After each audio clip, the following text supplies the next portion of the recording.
Hi friends, welcome to जीवन sir जियो online. आज हम बात करेंगे ग्रोथ पोल थ्योरी के बारे में। तो ये थ्योरी जो है थ्योरी ऑफ अनबैलेंस डेवलपमेंट के अंतर्गत आता है। देखिए, the French regional economist François Perroux actually proposed a concept popularly known as growth pole theory in 1955।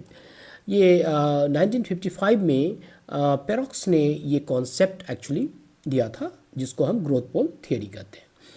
अब देखिए, ग्रोथ पोल मॉडल बोलिए या थियरी, बेसिकली पर्पस क्या है इसका, क्या एक्चुअली पर्पस यही है कि कोई भी एक्चुअली कंट्री में और वर्ल्ड लेवल पर, है ना, रीजनल इनइक्वालिटी को कम करना है। कैसे करें? तो देखिए, जैसा कि मैंने आपको पहले भी ये चीज़ बताया हुआ है कि डेवलपिंग और अंडर डेवलप्ड कंट्री के पास सफिशिएंट रिसोर्सेज नहीं है कि हर एक रीजन में जो है हम बराबर रूप से पैसा बांट दें बैलेंस एक्चुअली डेवलपमेंट थियरी के अंतर्गत।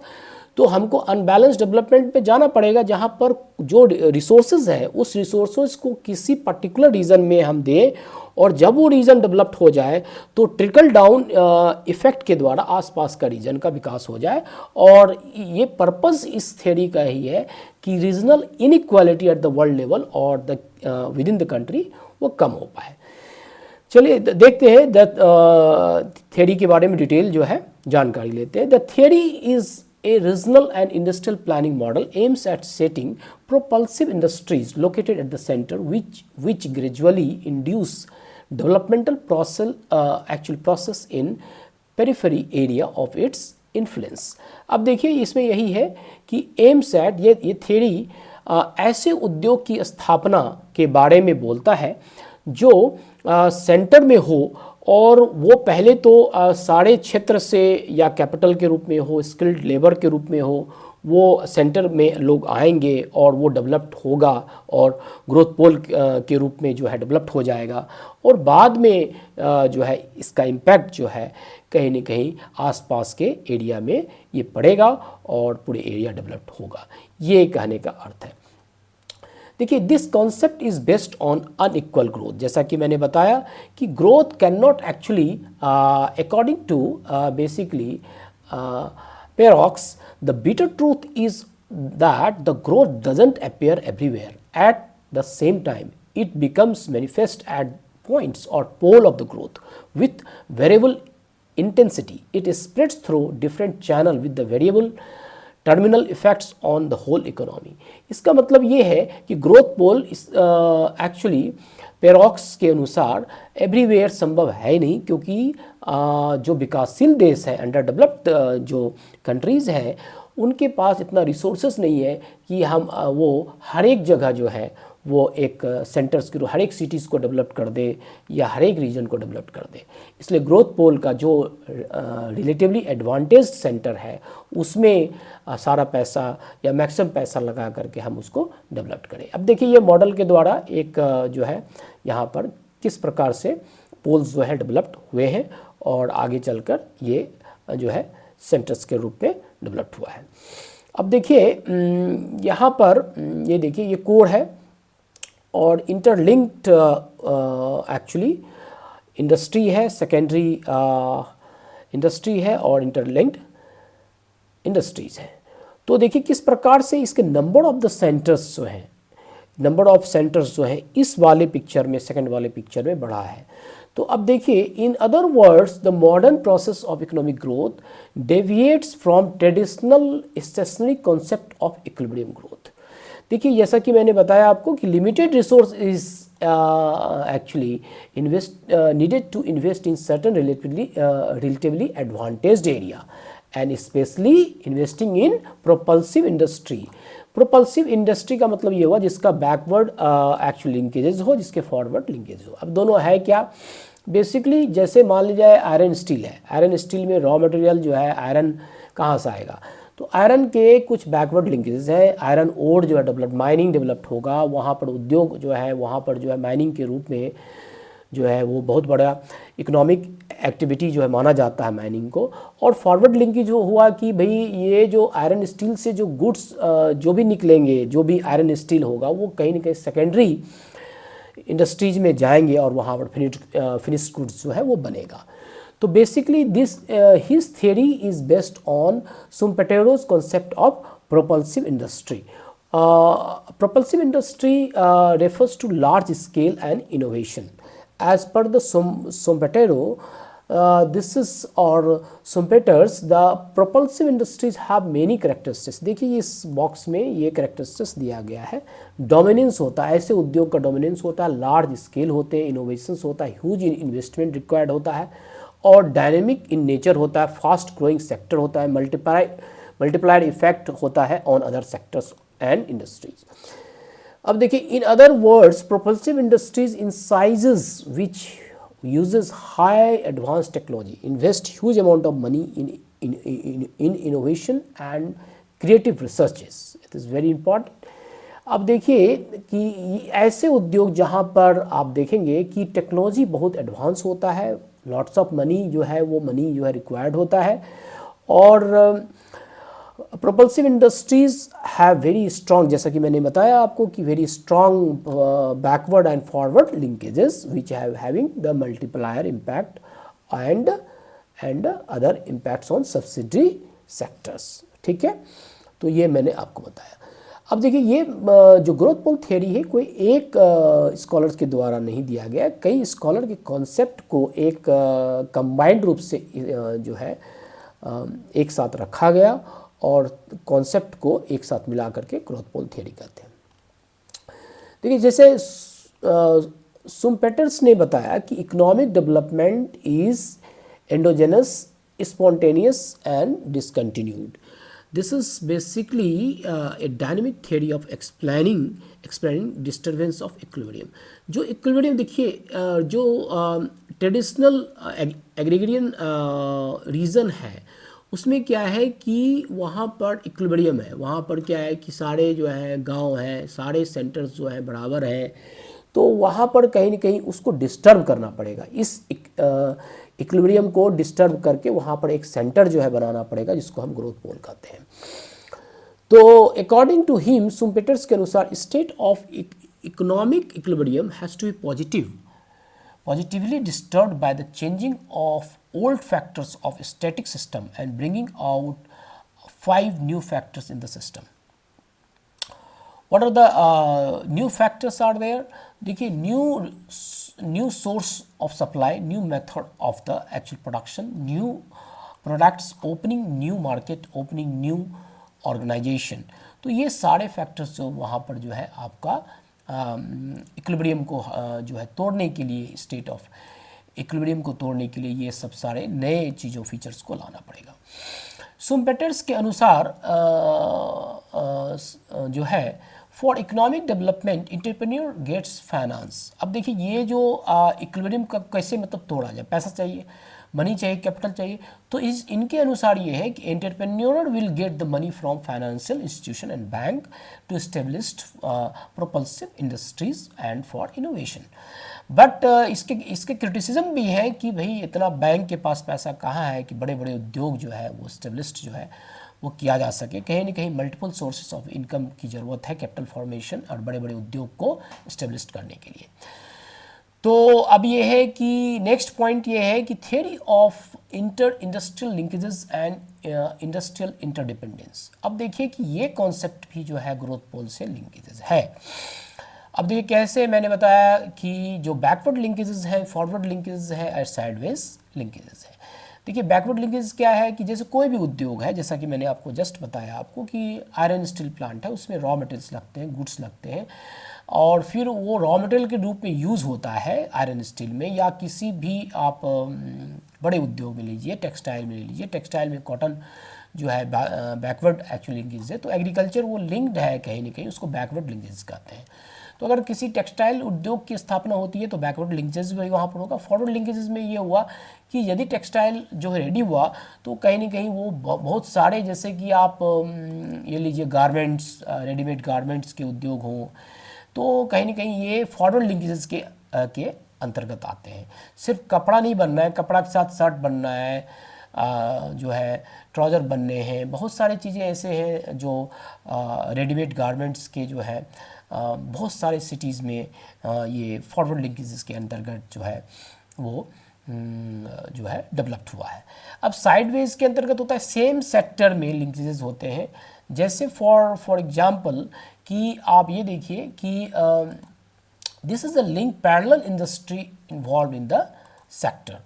जैसे आप ये लीजिए कि आयरन स्टील ले लीजिए, या आयरन स्टील के अंतर्गत स्टील से रिलेटेड जो भी उद्योग है या आयरन स्टील में रिसर्च है, इनोवेशंस है, कैसे तकनीक जो है बढ़ाया जाए, कॉस्टिंग कम किया जाए, उससे रिलेटेड जो रिसर्च हो रहे हैं, या किसी एरिया में एक ही ढंग के उद्योग हैं, वहाँ पर आपस में जो है साइडवेज लिंकेजेस रहते हैं।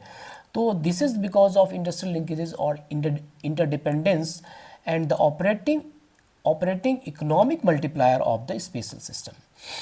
अब देखिए कि बॉडविले ने एक कॉन्सेप्ट और जोड़ा एक्चुअली ग्रोथ पोल थियोरी में। He added the concept of geographical space. यहाँ पर जोग्राफी आ गया है ग्रोथ पोल थियोरी के अंतर्गत। अब देखिए growth pole is defined the city. अब देखो कोई सिटी हो सकता है, सेंटर हो सकता है, अर्बन सेंटर भी संभव है, वहाँ पर ऑलरेडी ट्रांसपोर्टेशन का जो है वो ठीक ठाक मैंने साधन है, एक्सेसिबिलिटी अच्छी है, और वहाँ पर जो है एक सेंटर के रूप में डेवलप्ड किया जा सकता है। So one centre develops with the knowledge and innovation, its effects spread throughout its periphery in lower order of cities. तो in addition, Albert Hirschman described growth pole through the process of polarization and trickle down. अब देखिए ये जो बॉडविले ने एक geographical concept दिया, जिसने कहा कि ग्रोथ पोल जो है वो जोग्राफिकल स्पेस है, वो सिटी के रूप में हो सकता है, एक रीजन के रूप में होगा, या किसी रूप में होगा। अब हर्समैन ने एक कॉन्सेप्ट दिया जिसको कहते हैं पोलराइजेशन एंड ट्रिकल डाउन। देखिए while explaining the growth pole theory, Hirschman pointed out the economic growth does not take place everywhere at the same time. Certain centers points actually develops in naturally economically advantaged region or city. तो ये है this is तो starting में आप ये देखेंगे कि regional imbalances और इनइक्वालिटी जो है वो बढ़ता है बिकॉज ऑफ पोलराइजेशन। पोलराइजेशन है क्या? एक सिटी जो है डेवलप्ड हो रहा है, आसपास का रिसोर्स जा रहा है, स्किल्ड मैन पावर जा रहा है, तो कहीं ना कहीं ये जो है वहाँ पर डेवलप्ड हो रहा है। लेटर में डेवलप्ड जो है में actually developed other region and periphery region as well. Hirschman pointed out that the growth pole may either produce trickle down effect favorable or polarization effect. देखिए हालांकि हर्समैन एक पॉजिटिव वे में इसको लिए हैं, और उन्होंने कहा है कि ट्रिकल डाउन इफेक्ट एक दिन आएगा और more effective in backward region because of inter regional trade and transfer of capital. देखिए जैसे जैसे जो है एक ग्रोथ पोल सेंटर जो डेवलप्ड होगा, और धीरे धीरे सेंटर्स जो हैं वो सब सेंटर्स के रूप में पेरिफेरी एरिया में, रूरल एरियाज़ में जाएगा, और वहाँ पर जो है डेवलपमेंट, वहाँ पर छोटे छोटे सेंटर्स जो है growth pole second level of actually cities में वहाँ पर भी डेवलप्ड होगा। लेकिन यदि पोलराइजेशन हुआ, अनफेवरेबल कंडीशन इफेक्ट के कारण लगातार स्ट्रॉन्गर रहा अगर, तो फिर क्या होगा? ट्रिकल डाउन हो नहीं पाएगा, और ट्रिकल डाउन नहीं हो पाएगा तो ये जो है ट्रिकल डाउन इफेक्ट नहीं हुआ तो जो है रीजनल इनइक्वालिटी और बढ़ सकता है, क्योंकि पोलराइजेशन जो है कहीं ना कहीं concentration of the resources, accumulation of the resources and skilled man power, educated man power concentrated in the urban areas, तो ये भी एक निगेटिव पॉइंट्स हो सकता है, स्प्रेड आउट ना हो। तो like in post-war period, European government, particularly in France and Italy, applied the concept of the growth pole in order to afford the developed backward region. Further, Gunnar Myrdal actually explained growth pole theory through the process of backward and spread out. जो हर्समैन ने कहा कि ये कहा कि there are two words, one was trickle down effect, another was polarization, and इसी चीज़ को गुनार्ड मिडाल ने कहा कि बैकवॉश इफेक्ट, हर्समैन के अनुसार क्या है, this is backwash is called polarisation and trickle down is spread effect. तो गुनार्ड मिडाल थोड़ा सा निगेटिव रहे हैं।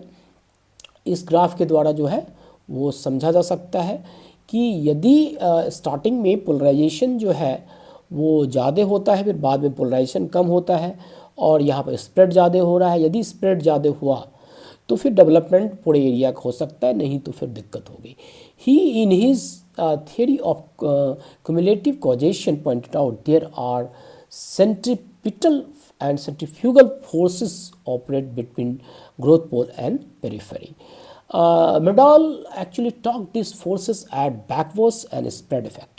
अब देखिए बैकवॉश इफेक्ट जो होगा सेंट्रीपिटल फोर्स होगा और सेंट्रीफ्यूगल फोर्स होगा आपका स्प्रेड इफेक्ट। अगर सेंट्रीफ्यूगल फोर्स ज़्यादा होगा तो सेंटर्स बाहर की ओर जाएंगे और सेंटर्स बाहर की ओर जाएंगे तो ओवरऑल जो है वहाँ पर डेवलपमेंट होगा, इंफ्रास्ट्रक्चर डेवलपमेंट होगा, ट्रांसपोर्टेशन का डेवलपमेंट होगा, कई प्रकार के डेवलपमेंट वहाँ पर होंगे।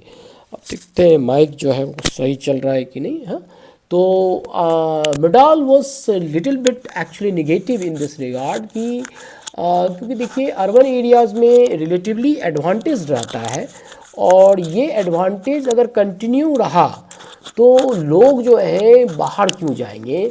अगर जो है लैंड प्राइस या हॉरिजेंटल ग्रोथ हो गया मान लीजिए जाए तो उस केस में फिर क्या होगा। आई मीन सपोज स्पेस की बात है, नीचे मान लीजिए जगह नहीं है, आज बिल्डिंग जो है मल्टी लेयर बिल्डिंग बन रहे हैं तो जो है वर्टिकल अगर ग्रोथ होने लगे और लोग उसमें जो है कहीं ना कहीं जो है लोग जो है ट्रिकल डाउन इफ़ेक्ट और जो है वो स्प्रेड इफ़ेक्ट नहीं हुआ तो और सेंट्रीफ्यूगल फोर्स नहीं चला और सेंट्रीपिटल फोर्स बहुत स्ट्रांग रहा तो under developed region under developed ही रह जाएंगे और बैकवर्ड रीजन जो है इनफैक्ट बैकवर्ड रीजन ही बैकवर्ड ही रह जाएगा। और इनफैक्ट ग्रोथ पोल में ये भी है कि अगर ये एडवांटेज एरिया एडवांटेज्ड ही रह गया तो इनइक्वालिटी और बढ़ेगी। ऐसे कई एग्जांपल्स हुए हैं, आप देखिएगा कि लिबरलाइजेशन के बाद 90s के बाद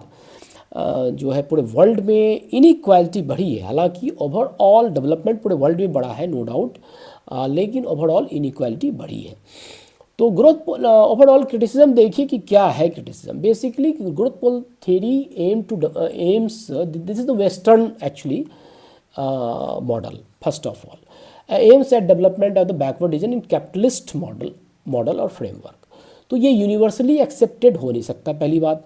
दूसरी बात ये है कि there is no full proof theory of regional development and reduction of regional disparity. और मिडाल ने इसको एक्सेप्ट भी किया है कि रीजनल डिस्पैरिटी बढ़ने की संभावना है ग्रोथ पोल थियरी में। अगर पोलराइजेशन इफेक्ट और बैकवॉश इफेक्ट ज़्यादा हो गया तो हर्समैन के अनुसार जो है मैंने बताया कि पोलराइजेशन, हालांकि Hirschman was little bit positive in this regard but Gunnar Myrdal was negative कि कहीं न कहीं जो है अगर एडवांटेज एरिया में ही लोग रहना बने पसंद करें या टेक्नोलॉजी ऐसा विकास हो जाए, पॉल्यूशन कंट्रोल हो जाए, लैंड की रिक्वायरमेंट जो है वर्टिकल ग्रोथ के कारण कम हो जाए या प्राइस ऑफ द लैंड हो जाए तो कहीं ना कहीं पूरे एरिया का डेवलपमेंट नहीं होगा। सारा डेवलपमेंट एक ही सेंटर पोल की ओर जो है और ग्रोथ पोल को की ओर जो है कंसंट्रेटेड होगा और रीजनल इनइक्वालिटी जो है कहीं ना कहीं घटेगा, नहीं बढ़ेगा। तो ओवरऑल दूसरी चीज़ें ये है कि कई ऐसे कॉन्सेप्ट हैं जो संभव नहीं है, खास करके जो हमारी कंट्रीज़ हैं उसका, जैसे इंडिया एज ए कंट्री में प्रोपल्सिव इंडस्ट्रीज़ को हर एक जगह इस्टेब्लिश करना संभव नहीं है। अब उतने रिसोर्सेज भी नहीं है, हर एक एक्चुअली अंडर डेवलप्ड कंट्रीज़ के पास उतने रिसोर्सेज है नहीं कि वहाँ पर जो है इस तरह के उद्योग बहुत ज़्यादा बनाया जाए। और कई ऐसे हैं, जैसे एक कॉन्सेप्ट मतलब सोमपेटर ने दिया कि बैंकिंग सेक्टर से जो है कैपिटल वहाँ जाएगा, कैसे जाएगा, उतना बैंकिंग सेक्टर के पास कहाँ मनी रहेगा कि कैपिटल फॉर्मेशन जो है नए सेंटर्स का डेवलपमेंट के लिए किया जाए। दूसरी बात ये है कि ये मैंने बताया banking may not have sufficient capital for establishment of the propulsive industries. Secondly ये है कि इनोवेशन जो है वो एजुकेशन डेवलपिंग कंट्री में कम है, तो वहाँ कहीं ना कहीं डेवलपमेंट में दिक्कत होगी। और इंडिया, ब्राज़ील, नाइजीरिया में देखिए जो बेसिक नीड की फुलफिलमेंट नहीं है, तो हम इसको कैसे माने कि भाई वहाँ पर जो है उद्योग जो है डेवलप्ड होगा और ग्रोथ पोल एक्चुअली थियरी जो के रूप में डेवलप्ड होगा और पूरे रीजन जो है वहाँ पर डेवलप्ड हो जाएगा। इंडिया ऐसे कंट्री में यहाँ पर क्या है कि एक नया कॉन्सेप्ट, जैसे कि मलेशिया में, इंडोनेशिया में एक नया कॉन्सेप्ट आया है ग्रोथ पोल के स्थान पर, agropolitan actually development of network of the agropolitans. अब एग्रोपोलिटन सेंटर्स को डेवलप करना है, तो जैसे इंडिया में डिस्ट्रिक्ट लेवल पर जो है इस प्रकार के सेंटर्स जो है डेवलप किया जाए, यहाँ पर एग्रो एक्चुअली प्रोसेसिंग यूनिट्स हो, यहाँ पर फार्मर्स को इनपुट्स के लिए सारी सुविधाएं मार्केट हो, और सारे जो एग्रीकल्चर प्रोडक्ट्स हैं, फूड ग्रेड है, प्रोसेस होने के लिए डिस्ट्रिक्ट लेवल पर सेंटर्स डेवलप्ड हो। और इसी कॉन्सेप्ट को लेकर यहाँ पर जो है ट्रेनिंग की सेंटर हो, यहाँ पर एग्रीकल्चर इनपुट्स हो, टेक्नोलॉजीज़ हो, फार्मर को दिया जाए, सीड्स दिया जाए, ऋण क्या कहते दिया जाए, क्रेडिट दिया जाए। तो इस तरह ये कॉन्सेप्ट को लेकर, एग्रोपोलिटन कॉन्सेप्ट को लेकर आर.पी. मिश्रा ने, एक हमारे स्कॉलर, इमिनेंट माने स्कॉलर थे, और जैसा कि मैंने लास्ट वीडियो में आपको बताया था, जो है TCPRO में ये से जुड़े हुए थे, town and country actually planning organization में। तो इन्होंने एक कॉन्सेप्ट दिया ग्रोथ फोसाई थियरी, तो वो कहीं ना कहीं जो है वो ज़्यादा एप्लीकेबल दिखता है, जहाँ पर छोटे छोटे टाउन्स को जो है वो डेवलप करने की बात है।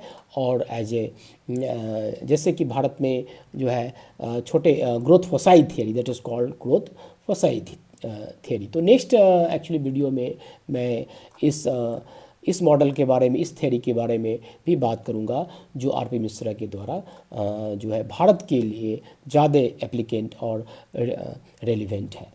But nevertheless growth pole theory जो है कहीं ना कहीं आज भी रेलिवेंट है, खास करके कहीं ना कहीं अंडर डेवलपमेंट जो जहाँ पर है, तो कई रीजंस में इसको जो है इम्प्लीमेंट किया जा सकता है कुछ मॉडिफिकेशन के साथ, तो अभी भी इसका रेलिवेंस है। और ये प्रश्न अक्सर जो है वो पूछे जाते हैं, खास करके यूजीसी, यूपीएससी, पीसीएस, आईएएस के एग्जामिनेशन में।